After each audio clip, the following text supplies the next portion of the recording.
கர்த்தருக்குள் பிரியமானவர்களே, July 23 எலின் G white அம்மையார் அவர்களுடைய மாரநாதா புத்தகம், பக்கம் 407. இன்றைய தியானத்திற்காக தெரிந்து கொள்ளப்பட்ட தலைப்பானது முத்திரையிடப்படுதலும் பின்மாறியும். வசனம் 2 தீமோத்தேயு 2 அதிகாரம் 19 வசனம். ஆகிலும் தேவனுடைய உறுதியான அஸ்திபாரம் நிலைத்திருக்கிறது. கர்த்தர் தம்முடையவர்களை அறிவார் என்பதும், கிறிஸ்துவின் நாமத்தை சொல்லுகிற எவனும் அநியாயத்தை விட்டு விலக கடவன் என்பதும் அதற்கு முத்திரையாயிருக்கிறது. ஊழியம் முடிவடையும் முன்னர் தேவனுடைய மக்களுக்கு முத்திரை போடப்படும் வேலை முடிவடையும் முன்னர் தேவனுடைய ஆவியானவரின் பெரும் மழையை பெற்றுக்கொள்வோம். பரலோகத்தின் தூதர்கள் நம் மத்தியில் இருப்பார்கள்.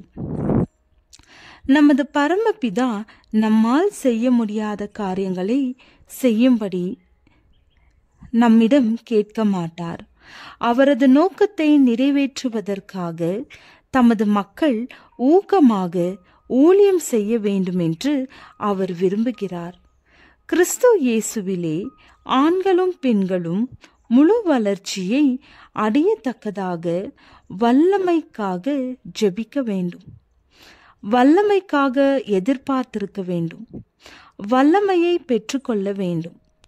சபையின் எல்லா அங்கத்தினருமே தனிப்பட்ட விதத்தில் பயபக்தியை பேணி வளர்ப்பதில்லை. எனவே அவர்கள் தனிப்பட்ட விதத்தில் தங்களது பொறுப்பை உணர்கிறதும் இல்லை.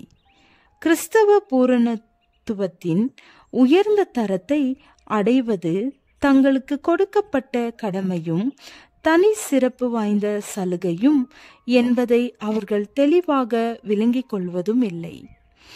ஊழியத்திற்காக தகுதியாக்கப்படுவதற்கு பரத்தின் வல்லமையால் சபை தரிப்பிக்கப்படும். அந்த சிறந்த நாளை நம்பிக்கையோடு எதிர்பார்த்து பின்மாறி கிடைக்கும் என்று காத்திருக்கிறோமா? தேவன் தங்களுக்கு கொடுத்திருக்கிற வல்லமையை பயன்படுத்தாமல் சோம்பி இருப்பவர்களுக்கு பின்மாறி வந்து ஒரு பொழுதும் மறுமலர்ச்சியையோ எழுச்சியையோ வழங்காது. நமது ஆவிக்குரிய வாழ்வை பேணி வளர்க்க ஆற்றல் நிலைக்கத்தக்கதான உயிர் கொடுக்கும் தூய்மையான சூழ்நிலையே நம்முடைய மாபெரும் தேவையாகும். மிக அதிகமான ஊக்கமும் உற்சாகமும் தேவை. உலகத்திற்கு கொடுப்பதற்காக நமக்கு கொடுக்கப்பட்டிருக்கும் பக்தி வினயமான தூது அதிக உற்சாகத்தோடும் ஊக்கத்தோடும் கூறி அறிவிக்கப்பட வேண்டும்.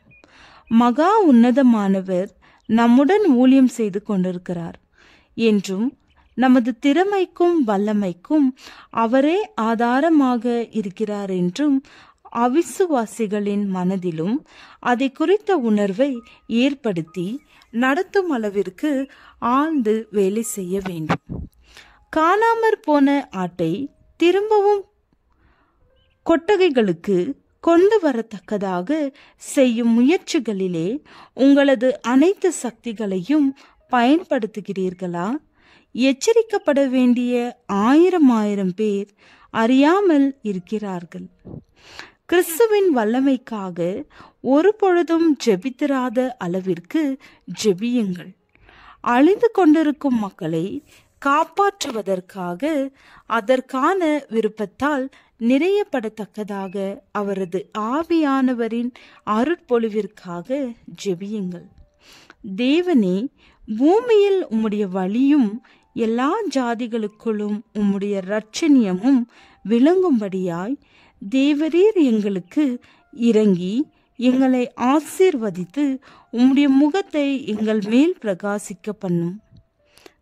சங்கீதம் 67:12 என்ற ஜெபம் பரலோகத்திற்கு சென்று எட்டட்டும். ஜெபம். அன்பின் பிதாவே, உண்மையாய் உழைத்திட பிறருக்கும் உதவிட எங்களை ஆசீர்வதியும். ஆமேன்.